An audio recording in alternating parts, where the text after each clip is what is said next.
आज की हमारी कहानी ट्रक ड्राइवर रमेश की है।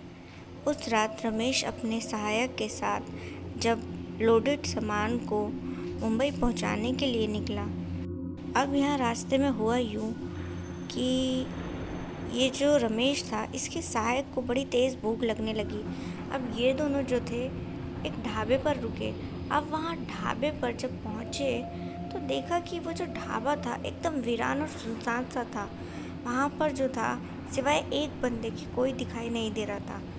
तो ये जो सहायक था, इसने ढाबे वाले से कहा, अरे भाई जल्दी से कुछ खाने को ला के दो, बड़ी भूख लगी है। ये जो ढाबे वाला था, ये तो जैसे पहले से ही तैयार बैठा था खाना लेकर। वो तुरंत ही जो उन्होंने ऑर्डर दिया उसने सामने ले जाकर उनके टेबल पर रख दिया। तो यहाँ पर जो सहायक था उसने कहा, अरे तुम तो 2 मिनट के अंदर खाना बना कर ले आए। क्या तुम्हें पहले से ही पता था कि हम यहाँ आने वाले हैं और यही ऑर्डर करने वाले हैं? तो इस पर जो ढाबे वाला था वो मुस्कुराकर बोला, आप सही समझे। तो यहाँ पर ये जो रमेश था और उसका सहायक था, वो थोड़ा हैरान हुए कि फिर उन्हें लगा कि चल यार, भूख लगी है, सारी बातें छोड़कर खाना खाते हैं। तो अब जब ये दोनों खाना खा ही रहे थे तो उन्होंने देखा कि वहाँ से एक दूसरा ट्रक गुजरा। अब उस दूसरे ट्रक से अचानक से एक बोरी गिरी, बंद बोरी। तो ये दोनों खाना छोड़कर जैसे ही उस बोरी की ओर जाने लगे तो ढाबे वाले ने इन्हें रोक दिया और बोला कि उस ओर मत जाना, उस बोरी को मत छूना, नहीं तो तुम्हारी जान खतरे में आ सकती है। और ये दोनों जो थे, इन दोनों ने बिल्कुल भी ज़रा भी फिक्र नहीं की और जाकर उस बोरी को खोलकर देखने लगे।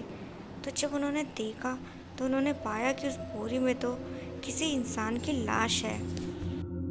यहाँ पर रमेश और उसका सहायक डर के मारे उस बोरी से पीछे हट गए। तो वो जो ढाबे वाला था उसने कहा, मैंने तुम्हें कहा था ना इस बोरी से दूर रहना, लेकिन तुम नहीं माने। अब तुम्हारी जान बहुत बड़े खतरे में आ चुकी है। या तो तुम इस बोरी को शमशान लेकर पहुंचो और इस लाश को वहां जला देना, नहीं तो तुम्हारी जान अब गई ही समझो। ये जो दोनों थे बहुत घबरा चुके थे। उन्होंने इस ढाबे वाले से कहा, अरे भाई तुम्हें जब इतना कुछ पता है तो हमें इतना बता दो कि हमारी जान कैसे बच सकती है। इस पर उस आदमी ने कहा, यहाँ से कुछ ही दूर एक शमशान है, इस लाश को ले जाकर वहीं जला देना, तभी तुम्हें मुक्ति मिल सकती है। तो इस पर रमेश ने कहा, ठीक है, जैसा तुम कहते हो हम वैसा ही करेंगे। तभी जो है ढाबे वाले ने कहा, हाँ लेकिन याद रहे इस शमशान के रास्ते में तुम्हें भयानक और डरावनी आवाज़ें सुनाई देंगी। ध्यान रहे उन आवाज़ों पर ध्यान मत देना, नहीं तो वो आवाज़ें तुम्हें जान से मार देंगी। और जब तुम शमशान पहुंचोगे और इस लाश को जलाने लगोगे तो वहाँ पर जो है तुम्हारा पूरा शरीर दर्द से भर जाएगा और हो सकता है तुम्हारे हाथ पैरों को लकवा मार जाए। इससे पहले कि तुम्हारे हाथ पैरों को लकवा मारे, तुम्हें इस लाश को सही वक्त पर जलाना होगा, नहीं तो फिर कोई तांत्रिक पीर फकीर तुम्हें उस दशा से मुक्ति नहीं दिला पाएगा। दोनों जो थे बहुत डर गए और उस ढाबे वाले से बोले, हाँ हाँ, जैसा तुम कहते हो हम वैसा ही करेंगे, बस हमें मरना नहीं है। यहाँ पर फिर रमेश और जो उसका सहायक था किसी तरीके से उस बोरी को उठाकर जैसे ही अपने ट्रक में रखते हैं तो उन्होंने देखा कि अचानक से ही वो जो ढाबे वाला था वो हवा में गायब हो गया। ये दोनों यहाँ डर गए और तुरंत ही जो है अपने ट्रक को लेकर निकल पड़े पास ही के एक शमशान की ओर। तभी जो है उन्हें भयानक और डरावनी आवाज़ें अपने कानों में सुनाई देने लगी। वो लगातार उन्हें रोक रही थी और डरा रही थी कि अगर उन्होंने इस लाश को जला दिया तो वो उन्हें ज़िंदा मार देंगी। लेकिन वो दोनों डरे नहीं और किसी तरीके से जो है शमशान तक उस लाश को लेकर पहुंच ही गए। अब यहाँ पर हुआ ये कि शमशान तक जब वो पहुँचे तो उनके शरीर में एक भयानक दर्द उठने लगा। उनके लिए चलना फिरना तक मुश्किल हो गया था, लेकिन फिर भी जो था दोनों हिम्मत करके शमशान के अंदर उस बोरी को लेकर खचेड़ते हुए पहुँचे। तो ये जो रमेश था इसने अपने सहायक से कहा, चल जल्दी से लकड़ी इकट्ठी करते हैं, इससे पहले हमारे हाथ पैरों को लकवा मार जाए, हमें इंतज़ाम करना होगा।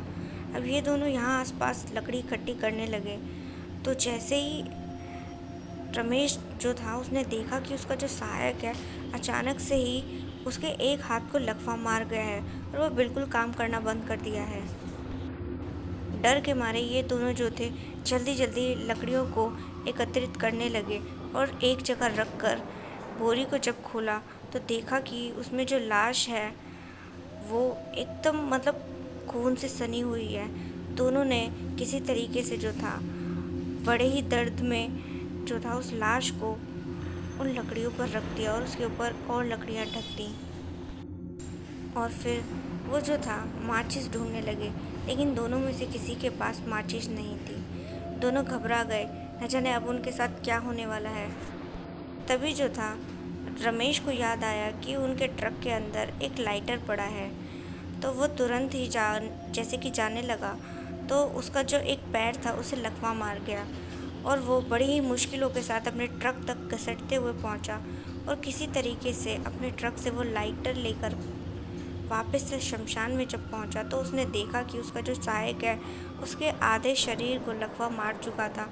वो रोने लगा और उसे लगा कि ये सब उसी की गलती है, उसे ढाबे वाले की बात को मान लेना चाहिए था, जिसकी वजह से अब उसके सहायक को ये प्रॉब्लम उठानी पड़ रही है।